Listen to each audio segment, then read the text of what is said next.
Ooh, a spicy question. I because love the writing is sort of everything, right? Like you kind of can fix plot holes, but if the writing is so some readers love that, and some readers are like, but I wanted more of this. So it's kind of a gamble. Hello, and welcome back to the Right and Wrong podcast. On today's episode, I am joined by author of historical, contemporary, and romantic fiction, Joanna Courtney, aka Anna Stuart. Hello, welcome. Hello, thank you. A little bit of information for everyone listening. This is the second time we're recording this. We ran into some horrible technical difficulties. So huge thanks to Joe for jumping back on so that we can do this again. And don't worry, it was long enough ago that we've both forgotten what we talked about. So it'll be fresh and then fun. Let's start, as we always do, with your sort of latest works. And that is The War Orphan, which came out earlier this year under your pen name, Anna Stuart. Tell us a little bit about it. So The War Orphan is a novel about a number of Jewish orphans who were sort of left at the end of the war. They'd been in the concentration camps and obviously had lost parents or really touch with any family at all. And there was a Jewish charity in Great Britain that managed to persuade the government to bring a number of them to this country, and they were put up in in hostels that had been used by factory workers in the Lake District on Lake Windermere.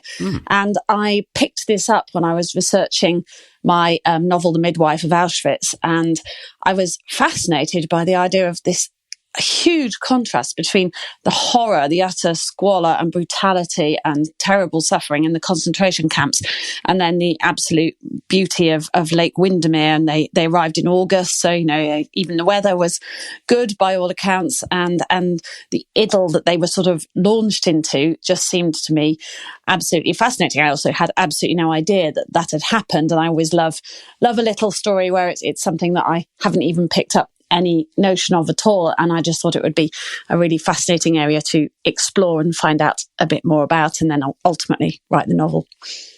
Yeah, that's so cool that obviously you've written quite a few books set around the World War II period, but it's so cool that you were writing a completely separate book and you kind of just stumbled during your research upon this thing that happened, and then that has kind of spun out into a whole kind of novel of its own.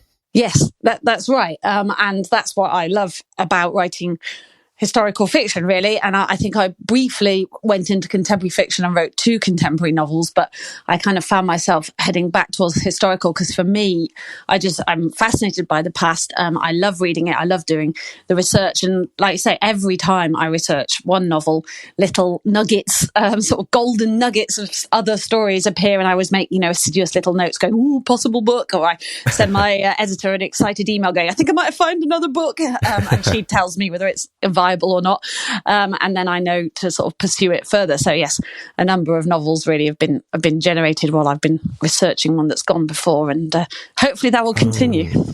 Yeah, that. I mean, that is, like you say, it's one of the great things about historical fiction, that genre, where a lot of the process comes from just you kind of jumping into the text and the kind of books and everything about to learn about what actually happened and kind of the setting and stuff like that. And you're like, oh, that's interesting. And I bet there's 101 different tangents that kind of are drawing you in each time you look at anything. Absolutely. Yes, there are still so many. When I first, I used to write medieval fiction as Joanna Courtney. In fact, I still do. And my my original editor, Pam Macmillan, left halfway through that series to move ultimately to Bookouture. And we kept meeting up, and she kept saying to me, would you like to write World War II? And I kept saying, no, you're all right. And we'd meet up again the next year, and she'd be like, would you like to write World War II yet? And I was like, no, because I really felt that it had been written about so much that there wasn't that much that I could add. And eventually, she's very persuasive. And eventually I said, all right, I'll have a look. And I had a little rootle around the internet, which obviously a wonderful starting point often. And something came up about Berlin Zoo and the fact that there were female zookeepers in Berlin. And I always tend to look for the female angle. And I was like, ooh, that's interesting. I didn't know about that. And I sort of went down that rabbit hole. And that was ultimately the first World War II book that I wrote. And yeah, every time I've researched things, I've found, like you say, other little tangents that you can go off on, made all sorts of little notes, particularly about women and these fascinating niches, especially once you widen out to sort of the whole of Europe in particular, but America as well. And then you just find so many little stories of individual things that were going on in this great big wealth of war that always seem worth telling. Yeah, I mean, it would not be the first thing that comes to mind if you tell me about a historical fiction set in World War II, like a zoo. Like, it's not something that I would picture immediately. But obviously it makes sense, you know? Yes, and there are obviously wider concerns. You know, there are big battles and there are big fights and big resistance movements going on, and keeping a zoo going, you know, maybe you might think, so what? But when you actually tap into the individual stories, there are these people who are fighting their own little mini battles, and that's what stories are all about, isn't it? Yeah. And I guess you've done all your World War II stuff. That's all published as Anna Stuart, right? Yes, that's right. And that's about, I counted 11 novels. Is that right? Sounds about right. Yeah. You take my word for it. Yeah. Obviously, you have by this point, you must have a pretty good knowledge of the kind of breadth of World War II. But like, is it the sort of thing where it went on for a while, it had such a sort of spanning reach culturally across the world that you think there will ever be a time where you're like, no, I think I've kind of exhausted this? Or do you think it does just kind of have limitless potential? I keep thinking what'll happen when we get to the end, and then I find other little ideas, or I have a look back at my folder of possible ideas and go, oh yeah, that, oh yes, that. And like you say, I think the fact that, I mean, we all to some extent in Britain get taught World War II in sort of primary school, and it's mainly the Blitz, and it's mainly, you know, I remember having a wonderful time. I had a brilliant primary school history teacher, which might be part of the reason why I'm so keen on history. And she would, you know, put the lights out and we'd all crawl under the desks pretending they were air raid shelters. So I had quite a vivid concept of that, but it's a very limited idea of World War II. And I never thought really that at that age about Poland or Denmark or Norway or Greece, or, you know, what was going on in all these other countries, like you say, quite different, still European, but quite different cultural contexts. And obviously everyone that was affected around the Russian borders. And it just suddenly you realise that what you think of as World War II can be seen in so many different ways when you look at it, particularly, like you said, from other countries. And I found that really interesting. Yeah, I guess it's wherever you are, the lens that you look at World War II is probably very narrow. And to get a broader sense, you do need to kind of cross borders and be like, okay, well, what was it like from this country? What was it like from that country? Yeah, exactly. So actually, my next novel that comes out, which follows on a little bit from, both The War Orphan and the books that preceded it, which was The Midwife of Auschwitz and The Midwife of Berlin. They're all around people who've sort of been in the camps, I suppose, largely. And it's about the Warsaw Uprising, which again was something that I discovered had gone on because Anna Kaminsky, who is the midwife of Auschwitz, her husband and her eldest son escaped and went to Warsaw and were part of the Warsaw Uprising. And that's included really briefly in my novel, The Midwife of Auschwitz. And then I was like, ooh, that's interesting. What is this Warsaw Uprising? And I looked into it, and it is this tragic tale of huge bravery where the people of Warsaw rose up to help welcome the Russian Red Army in the same way as the people in Paris rose up to help the Americans and the British come in, and where the Americans and the British went in and 3 days later the city was liberated and everyone was partying. Basically, I'm afraid the Red Army, for various political reasons, just stopped and left the people of Warsaw to fight against the Germans for 60 long days, with everyone, the whole population being involved in terrible hardship and attacks. And it's a fascinating story of, you know, huge courage and drama, and it was something that I really enjoyed writing. Oh, and I got to go to Warsaw on a supposed research trip. No, it was a research trip, and it was fascinating. It was also a beautiful place, actually. It surprised me. It was lovely. So, yeah. But it was really, I'd never even heard of it. I'd probably never given Warsaw and what went on in Warsaw a thought. I think we all know that Poland were invaded, and that's what sort of started it off. But you don't actually think about what it was like to be in Poland. And I found that really interesting. Yeah, it's the like D-Day and stuff like that will steal the spotlight from these sort of actually very big events that happened all over Europe. Do you often try to, obviously World War II makes it quite local in terms of short flights. Do you try and visit the various different places that you're writing about when you're working on a novel? I do, yes, and increasingly now. So, yes, any excuse. But yeah, it's great, and as long as it's there. And Warsaw is particularly strange because the entire place was leveled, bombed, completely destroyed. Even once they chucked all of the citizens out when the Warsaw Uprising failed, Hitler total 80% of all buildings in Warsaw were destroyed, and they rebuilt it, including rebuilding the medieval old town as a medieval old town. So if you go, you can kind of almost, it's almost like a stage set. I mean, it's bricks and everything, but it was all built in the 50s and 60s, but it looks immaculately as it did. And so that's really fascinating. But I have been to all sorts of nice places, and hopefully I'm writing a novel that's going to be set in America, and I've got plans to do her sort of first big. Well, I've never been to New York or Washington, so I've got plans to visit there at some point under the excuse of research. And I will do some research, but I will also enjoy myself. Yeah. Well, I spoke to I think it was also a historical fiction author, and they were saying to get the feel for a setting of a place, almost more than anything else that they did, they would go to that place, and they would try all the food. And they said, like, there's something about eating the local stuff that will puts them in that place or transports them there in a way that they can write it down really kind of naturally, more than any other kind of research that they did. I can totally see that, yeah, and it's another good excuse to go to restaurants, isn't it? Yeah. And it's certainly true. You definitely, I mean, when I originally started, like I say, I was writing medieval fiction, and so I wrote a novel that was set in medieval Kiev, but there was no real point in going because it was so utterly different then to now that it wasn't really worth it.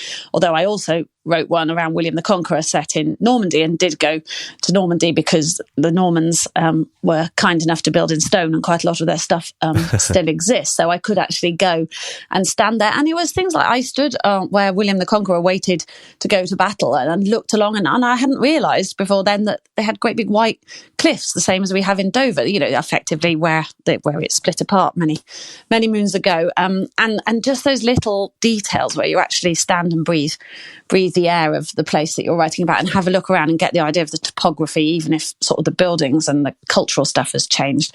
It does. Wherever you can, I think it undoubtedly helps. And it's sort of a subconscious thing too, I think. Yeah, you get the flavour of it. Yeah, exactly. Literally.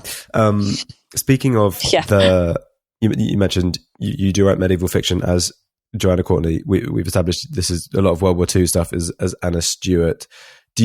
What do you write the contemporary stuff under? So I wrote, basically I started life as Joanna Courtney writing medieval fiction. And then I actually, my agent got me an IP project. So, which is effectively what it is, intellectual property, isn't it? And the publisher had come up with an idea for a novel that they wanted someone to write, and they went to agents, and my agent put me forward as an idea because, in fact, when I secured my agent many years ago, and actually several years before we got a publishing deal, then that was for a contemporary novel, and so she kind of knew I could write contemporary. But when we didn't manage to get that one published, I switched to historical, which we had a bit more success with. So she sort of knew I could do it. So she came to me and said, "Are you interested in this project?" And I was interested, and it was good. And so, but because it was a completely contemporary novel, we thought it should have a different name, because what I didn't really want was someone, ordering a Joanna Courtney novel expecting to get a 1066 Queens type thing and end up with a modern love story, effectively. And so we decided that a new name would be a better idea. And I wrote that novel and a subsequent one under that name. That was for Orion. And then I was persuaded by my original editor back into World War II, and Anna Stuart sort of morphed into a World War II writer. So I'm not writing any contemporary fiction at the moment, though you never know. Yeah. Never know what will happen in the future. Okay. So I'm really interested in IP work. I've had a few authors on who've done a bit of IP work here and there, and it there's a big range with what IP work covers, because you can work for a big brand specifically, or like in this case, it sounds like, so like you said, the publisher had an idea and they were essentially looking for someone to write the idea for them, and then so it was a lovely idea. In fact, it was based on this very moving letter that a woman, I think she was an author herself, an American woman, had written to the New York Times, and she was dying of terminal cancer, and she wrote this really moving letter advertising for a new wife for her husband for when she'd gone, because she didn't want him to be on his own and she wanted someone lovely to look after him. It was very, very beautifully done and very moving, and that had inspired this editor, and she wanted a novel. She wanted to flip it around and do it the other way, with the man looking for the man looking for a new wife for the future. And that was all the idea that she had, and she knew that she wanted to have a contemporary strand, and he was going to be older. They were going to be in their 70s, and they wanted a contemporary strand, and then to drop back to, again, more historical, drop back to a sort of 1960s when they'd first met, and sort of explore their relationship that way. So that was pretty much all I was given, and then I came up with the couple and the sort of situation of their family and what they did, and then also we decided to set it in Liverpool and flash back to the meeting in the 60s in Liverpool, because obviously it gives you the Cavern Club and the Beatles and all of that, which was really fun. So then I met and we discussed it all, and that's sort of how it developed. So I was given a lot of freedom to develop the novel in the way I wanted. So actually, I did do another one during COVID. I did a second IP project for another branch of the people that I write my historical fiction for, and they wanted a novel about a couple who'd basically fallen out with each other or on the brink of divorce, and then COVID hits and they get stuck in the house for that sort of 6 weeks of initial lockdown, and how they work that out. And that was much more specific, and I was given their names and their jobs and how they pretty much wanted the story to unfold. And I did the writing, but I didn't have to do much of the plotting. But then we were working. It was fast. We had to do it quickly to get it out whilst it was still relevant. Oh, okay. So that was different. And both, I cut my writing teeth writing short stories for women's magazines, and quite often I would be given a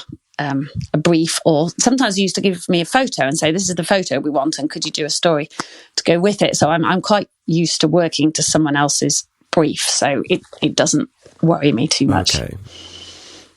But there is a big sort of variation within IP work where it's like sometimes you just get a seed and it's like you can do whatever you want with it, and other times it's very prescriptive. Yes, and you give up a certain amount of your rights.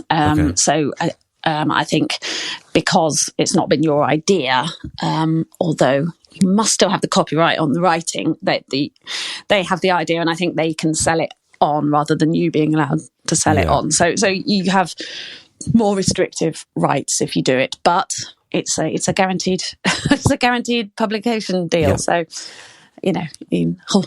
swings and roundabouts. Exactly. I mean, outside of the rights, when it comes to like the royalties and payments, is it very much the same as if you were to release one of your own novels? Yeah, it's the same. Yeah. Oh, okay.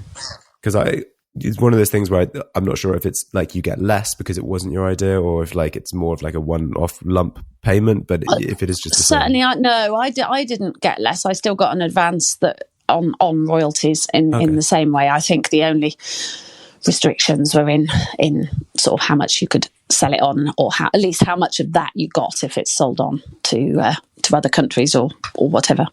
Yes, yeah. And if it had like series potential, they wouldn't necessarily have to go to you to write another one. They could get someone else to write. I suppose not. No, I don't know. To be fair, the one when I signed my IP project with Orion, it was a 2-book deal, and the second book was just my book. That's great. Yeah, that's a great way to get a book deal.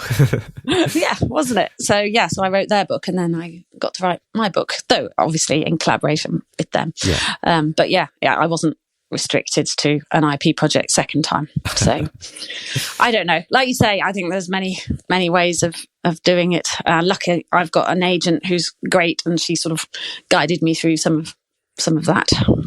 Yes, that is Kate Shaw. of her Correct. own literary agency. Yes. So how far back was it that you signed with Kate? It's ages ago. I was trying to work it out the other day. I think it was 20. Well, it's not that long ago, I suppose. I think it was 2014 2013 I signed with her, and we did our first deal in no, that's not right. We did our first deal in 2013. So I'd been signed with her for about 3 years by then. Wow. And actually we'd started conversing years before that. I sent her my first novel several years before that, and she was working for a different agency then, and she came back and said, this might have something, but it's not good enough yet. So I sent her something else, and she said, have you thought about this? And we kind of went back and forth, and we both in that period had babies, so we had bits of maternity leave, and we just kept in touch on and off. And then eventually I sent her this contemporary one that she liked, and she took me on. And then we failed to sell it, and I switched to historical, and then we failed to sell the first historical I wrote because I was interested in 1066, and I actually wrote a novel pre-1066, and everyone came back and said, no, if we're going to do 1066, we want actual 1066. So I did a story about Edith, who was the wife of King Harold, and then my agent, bless her, one of the best things she ever did for me was she rang me up the day before we were due to submit and said, I've had a thought. People are looking for trilogies at the moment. It was around The Girl with the Dragon Tattoo and The Hunger Games and that sort of period, and everyone was buying trilogies. And she said, can you come up with 2 other books, and ideally before tomorrow, so that we can submit this as a series? I was like, what? And I knew I couldn't do it chronologically because we'd already failed to sell one that was sort of pre-1066. So I sat there going, what? And then I don't know, I was just again fiddling around on the internet, and suddenly thought, hang on a minute, there were 3 kings fighting for the throne of England in 1066. They must have had wives. So I had a little search, and I found obviously Matilda of Flanders, who was William the Conqueror's wife, who I sort of knew a tiny bit about. And then I also discovered this Elisabetta of Kiev, who was the wife of Harald Hardrada, the Viking challenger. And I was like, oh, here we go. And so we put it together, and we sold 3 books just like that. So, wow. Well, not just like that, because it had taken years, to be honest. Yeah. And honestly, when I got an agent, that was it. I was on the champagne, I thought I cracked it. And it took us years, because it's difficult. It's a difficult market, and it hasn't got any easier, unfortunately. Yeah. Signing an agent is just the first step on the staircase of publishing. Absolutely. Well, I guess finishing a book is, but... And not even a vital one. You can do it without an agent now, especially with the digital first publishers, because their terms and conditions are pretty standard. There's not much room for negotiation. Yeah, it's sort of up to the individual. It's up to the case, because I know Bookouture has lots of authors who don't have agents. Equally, I know people who have been offered a deal with Bookouture or another digital first publisher, and have, once they have an offer, then gone to get an agent, because they just want that kind of security of knowing that there's someone is kind of looking out for their kind of assets and things in that way. Yeah. It depends how you are. Like, if you've come from, I know a number of authors who've come from self-publishing and might not like relinquishing any of the control. So it all also depends very much on how you operate as a person. Yes, indeed. But you're currently with Bookouture. For the I'm with Stuart Bookouture for my World War II novels. Yes, I'm with Piaticus for my my medieval fiction. Okay, so this gives you a great little perspective here, because you've been and you've worked with previously traditionally published authors, the kind of what people expect when they say, "Oh, I'm publishing a book," like it's going to be on a bookshelf in a bookshop at some point. But now you're working with Bookouture. Is it kind of like a big change of pace working with Bookouture versus a traditional publisher? It is, in all honesty. It suits me down to the ground, because it's much, much quicker, and they are. Yeah. I really like working with Bookouture. They are very efficient. They give you, a deadline. You submit by here, and we'll get it back to you by here, and then you've got to get it back again. Then it'll go to copy editing. It's all laid out in advance, and very rarely are they. One or other of us might be late by a few days, but it operates very slickly. It's a very they're very sharp business-wise. They're very switched on commercially. I have a great relationship with my editor. So I'm a planner. So I plan my novel in advance, and she'll look at the chapter plan and say, "Ooh, have you thought about this?" Usually she tells me to kill someone else halfway through. And so it's very collaborative. But yeah, the pace of it is quite high, but that suits me. I don't like, so this year I'm writing three books, and last year I wrote 3 books, and next year I'm hoping to only write 2 books, because it does get a bit much, especially with all the research. But I like working at relative pace. I think it's good for me. I think I can, otherwise I just, frilly around. So I really like that pace, and that, you come up with an idea, you plan it, you write it. It's sort of all happening. Whereas with Piaticus are also great, and I also love my editor there, but it is a very different process. It takes ages, and a large, a B format, large paperback comes out, and then it's another 6 months before the actual sort of commercial paperback comes out, and the whole thing feels much more protracted. But you do get to walk into Waterstones and see your book on the shelf, which is obviously nice. Although the print on demand is so good now that the print on demand novels are of the similar quality to a fully printed novel. So that I think that's made a big difference. The sheer fact that you can, I think a lot of us, obviously walking into a bookshop and seeing your book on the shelves is an incredible thrill, and you can't get away from that. But I think holding your actual book in your hand is also a huge thrill, and Bookouture and the other digital first can still offer you that. So I think that's made a difference. And going straight to readers is good. And I have no problem with not having an advance, because it often advances a bit of a string around your neck. It's a bit, you sort of held up to, if you don't earn out your advance, then that's your fault rather than their fault for getting it wrong. So actually I quite like not having an advance, and particularly therefore having a higher percentage of the actual sales. Is that with Bookouture you don't have an advance? No. Oh, no. Okay. No advance at all. And I think, I can't speak for the other digital first, but I imagine they operate on a very similar model. So no, there's literally no advance whatsoever, but you get 20% of sales. So it's a much higher, and they pay you every quarter, bang on. Yeah. So it's all a more upfront business model, shall we say, and I quite like that. I guess that's where the kind of cost that would go into a physical publication gets redistributed back into you and the company. Yes, and they do a lot of marketing, particularly Facebook and digital marketing, and it's very interesting, because they don't really do, if you want to do it, they'll support you, but they don't really do things like book launches or book signings in bookshops and things. And those things, again, that feel like authorly, but also frightfully embarrassing, but feel good, but actually generate 3 sales, and that's probably your mates who you persuaded to come along anyway, whereas they're much keener on really following the algorithms and the data and all of that sort of thing. So they've got huge departments crunching all the numbers and working out where it's best to spend the money to actually get the returns, which is a good idea. I think on the whole, though there's nothing wrong with doing a book signing at a bookshop, because it does make you feel authorly, which is always nice. Yeah.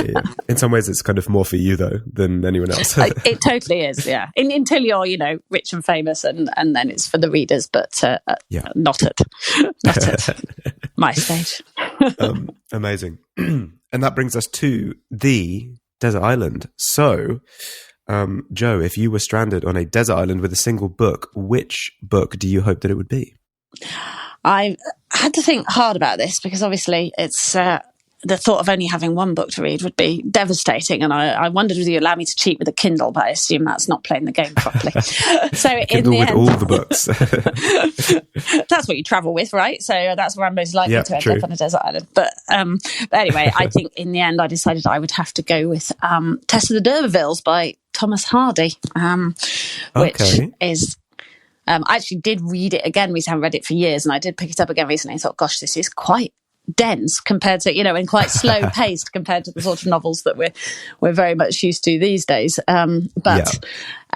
It's beautifully written. The story is heartbreaking, and there's so much to it. And I studied it at A-level, not as a text, but around I was doing a different Thomas Hardy novel, and I sort of read it then, and then I studied it at university when I did an English literature degree and found out all sorts of more things about it. And so it has a sort of a place in my heart, I suppose. I also... I think I read it as a teenager as well, because I remember a particularly bizarre day I told my little sister all about it, and then we had a weird baptism of her doll, which I think was a bit reminiscent of there's a scene in Tess the D'Urbervilles where they baptise the baby because he's going to die. So clearly it's been creeping through all elements of my life. So I think I would take that with me, because at least there's lots to it. It's a meaty novel, though very sad. Yes. Perhaps I should take something happier. But anyway. Well, I mean, for me, there's no greater endorsement in a novel than it having survived you studying it on an academic basis and still liking it. That is true. Once you've torn something apart, it's a miracle that you still like it, isn't it? Exactly, yeah. And you're desperately trying to like write essays about it and trying to find meaning in like a totally meaningless sentence. Yes, that is and patterns and yes, I would love someday. Yeah, wouldn't it be amazing if you get to the stage where someone actually analyzes your novel? In fact, do you know, I had a letter from 3 girls from a high school in America, and they'd picked my novel, Midwife of Auschwitz, to study as part of their sort of study group. I don't even know what age they were. I think they're probably about 11, 12. And so quite hard. There's some quite hard hitting stuff in that novel. So they wrote to me, and I could see that they had obviously spent loads of time and they'd been told how to do it. So they were like, I really liked this sentence, this spoke to me, and I liked the way that you created characters. Or, you know, you could see them studying English literature. It was at a very basic level, but it would be amazing to see someone at a higher level analysing your work and going, I think they put in this pattern and this resonance, you know, and you're like, no, I didn't actually, but it's great that you picked it. I don't know how much they would pick up on that you didn't create. So wouldn't it be fascinating to be able to talk to, for example, Thomas Hardy and say, did you intend to put these motifs in, or did they just come out of his subconscious? But that sadly cannot be. Yeah. I think it's a lot of like that, like, oh, look at this incredible, intricate thing that you did here. And you're like, yes, that was on purpose. Aren't I clever? Never even thought about it. Gosh, I am good, aren't I? Exactly. Amazing. I have some more questions about the writing process and research for historical settings and fun stuff like that. But this is the end of the regular episode, and that will all be in the extended episode available on Patreon. Exactly. Yeah, so and that's a sad fact. Enjoy it. This is a sad way to end the podcast. But it's been great chatting with you again, Jo. Thanks so much for coming back on and speaking with me. It's been awesome learning all about your career and your writing and everything that you've got going on. It's been great. Thank you very much. It was lovely to chat to you. And for anyone listening, if you want to keep up with what Jo is doing, you can follow her on Twitter at Anna Stuart Books, or on Instagram and Facebook at Anna Stuart Author. She also has a website, annastuartauthor.com. To support the podcast, like, follow, subscribe on your podcast platform of choice, and follow along on all socials. Join the Patreon for extended episodes ad-free and a week early, and check out my other podcast, The Chosen Ones and Other Tropes. Thanks again to Jo, and thanks to everyone listening. We will catch you on the next episode.